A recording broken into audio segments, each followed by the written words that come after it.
జై శ్రీరామ్. అందరికీ నమస్కారం. వెల్కమ్ టు న్యూస్ అఖండ. నేను మీ కస్తూరి శ్రీధర్. మిత్రులారా, మీకందరికి కూడా మహారాష్ట్రకు సంబంధించినటువంటి మరొక కీలకమైన వార్తను అయితే తీసుకొచ్చిన. ఈ వార్తను ఖచ్చితంగా ప్రతి ఒక్కరు కూడా వినాలా జాగ్రత్తగా, ఓకేనా? సరే, ఈ న్యూస్ చెప్పడానికి ముందు మీ అందరికి కూడా ఒక చిన్న విజ్ఞప్తి.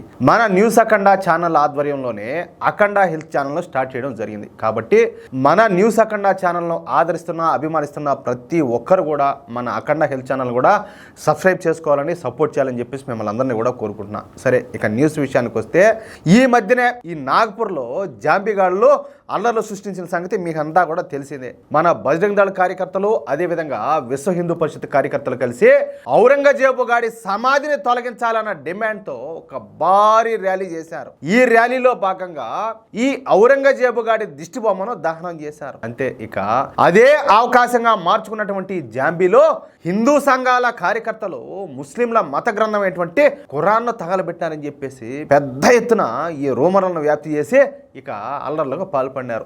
దాదాపుగా 300 మంది జిహాదీలు ఒక ప్లాన్ ప్రకారం నాగ్పూర్లోని మహల్ సెంటర్ వద్దకు చేరుకొని హిందువుల కార్ల మీద, హిందువుల ఇళ్ల మీద, హిందువుల షాపుల మీద పెద్ద ఎత్తున దాడులు చేశారు. ఈ రాళ్ళు, కర్రలు, గొడ్డళ్ళు, పెట్రోల్ బాంబులు ఇవన్నీ పట్టుకొని వచ్చి నానా అరాచకం చేశారు. కనీసం ఆధారాలు కూడా లేకుండా చేయాలని చెప్పేసి సీసీ కెమెరాలన్నీ కూడా ధ్వంసం చేశారు. ఆఖరకు పోలీసుల మీద కూడా రాళ్ళు వేశారయా. అదేవిధంగా ఇంతకుముందు కూడా నేను చాలాసార్లు చెప్పా, ఒక మహిళా కానిస్టేబుల్తో చాలా అమానుషంగా ప్రవర్తించారు. పశువులు కూడా ఆ విధంగా చేయవు, అంత ఘోరంగా, క్రూరంగా ప్రవర్తించారు. ఈ అల్లర్లలో 33 మంది పోలీసులు తీవ్ర గాయాల పాలవగా 3 పోలీసు అధికారులు కూడా తలలు పగిలిపోయినాయి. సరే, ఈ వ్యవహారం అంతా మర్చిపోకముందే ఇప్పుడు పూణేలో మత ఘర్షణలు లేపడానికి మళ్ళా ప్రయత్నం చేశారు. పూణే నగరం అనేది పారిశ్రామికంగా అత్యంత అభివృద్ధి చెందినటువంటి ప్రాంతం. ఈ పూణే జనాభా దాదాపుగా 50 లక్షల పైమాటే. అయితే ఈ పూణే నగరంలో కొంద్వా అనే ప్రాంతం ఉన్నదన్నమాట. ఈ కొంద్వా ప్రాంతాన్ని మినీ పాకిస్తాన్ అని కూడా పిలుస్తారు.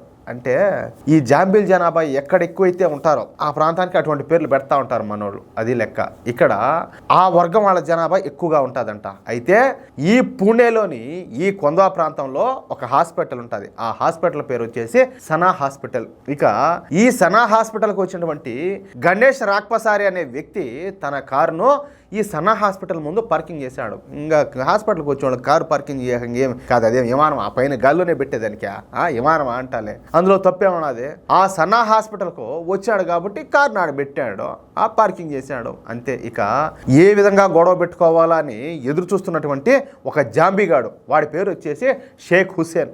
ఇతను వెంటనే మన గణేష్ రాక్పసారే పైన కత్తితో దాడికి పాల్పడినాడు. అసలు ఎందుకు దాడి చేస్తున్నాడు, ఏం జరుగుతుంది, ఏందనేది కూడా ఇతనికి అర్థం కాల. పాపం ఇతను అసలు ఎందుకురా ఇతను నా మీద దాడి చేస్తున్నాడు అనేది కూడా అతనికి అర్థం కాల. ఇంకా దాన్ని బట్టి మీరు అర్థం చేసుకోండి.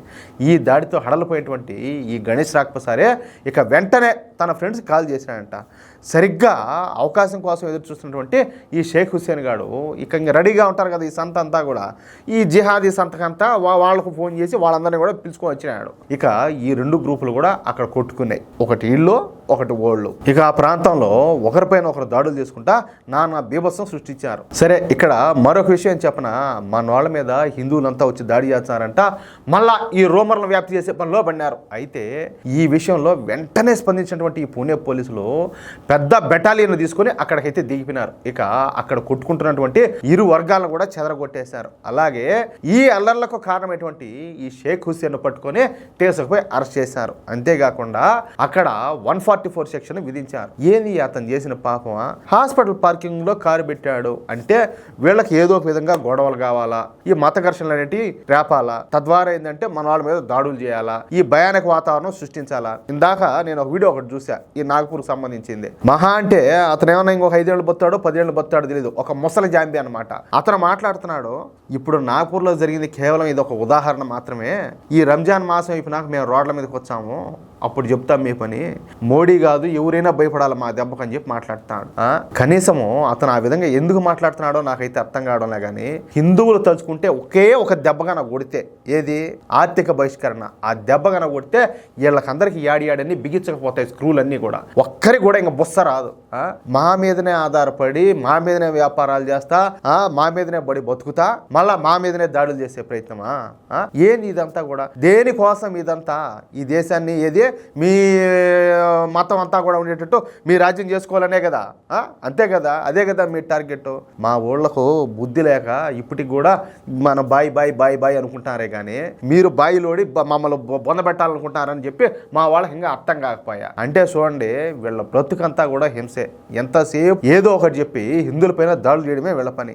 మనం మెజారిటీగా ఉన్నప్పటికీ ఈ విధంగా దాడులు చేస్తారంటే ఇక వాళ్ళు కోరుకున్నట్టుగా మనం మైనార్టీలుగా మారిపోతే మన పరిస్థితి ఏందో ఒకసారి ఆలోచించండి. పాకిస్తాన్ నుంచి దొరుకుంట్రీ, బంగ్లాదేశ్లో ఇప్పుడు హిందువుల పరిస్థితి ఎట్లా చూస్తున్నారు. కాశ్మీర్ నుంచి కాశ్మీర్ పండితులందరినీ కూడా తరిమేశారు. ఏడవేళ జనాభా అధికంగా ఉంటే ఆడల్లా మన వాళ్ళకు ఇంక ఏమిలే పంటర భజనని ఇంక మన పరిస్థితి ఏంది, వీళ్ళు అసలు మన బతకనిచ్చారా ఏందనేది ఒకసారి ఆలోచించండి. అందుకనే నాయన చేతులు గాలినే ఆకులు పట్టుకోకుండా ముందు జాగ్రత్తగానే ఈ కులము గోత్రము భాషలు ప్రాంతాలు వర్గాలు వర్ణాలు తోటకూర అనకుండా మీ కులాలను తీసుకుపోయి డిక్కీలో పెట్టుకొని మడతేసే మూసుకొని అందరూ ఒకటిగా కలిసి ఉంటే ఎటువంటి ప్రమాదం ఉండదు. అందరం బాగుంటాం, మన దేశం ధర్మం మన భవిష్యత్ తరాలు అంతా బాగుంటాయి. లేకపోతే బతికితే బానిసలుగా బతకాలా, లేకపోతే ఇంకంతే, ఇంకా అది అసలు బతుకనేదే లేకుండా పోతుంది. ఇంతకు మించి వేరే మాట అయితే లేదు. అది మిత్రులారా, నేను చెప్పిన మాటలతో మీరు ఏకీభవిస్తే ఈ న్యూస్ను తప్పనిసరిగా నలుగురికి షేర్ చేయండి. అదేవిధంగా ఈ వీడియోకి సంబంధించి మీ యొక్క అమూల్యమైన అభిప్రాయాలను ఖచ్చితంగా కామెంట్ రూపంలో తెలియజేయండి. అలాగే ఇంతవరకు మీరు కనుక మన ఛానల్లో సబ్స్క్రైబ్ చేసుకున్నట్టయితే ప్రతి ఒక్కరూ మన ఛానల్లో సబ్స్క్రైబ్ చేసుకోండి, సపోర్ట్ చేయండి ప్లీజ్. జై శ్రీరామ్.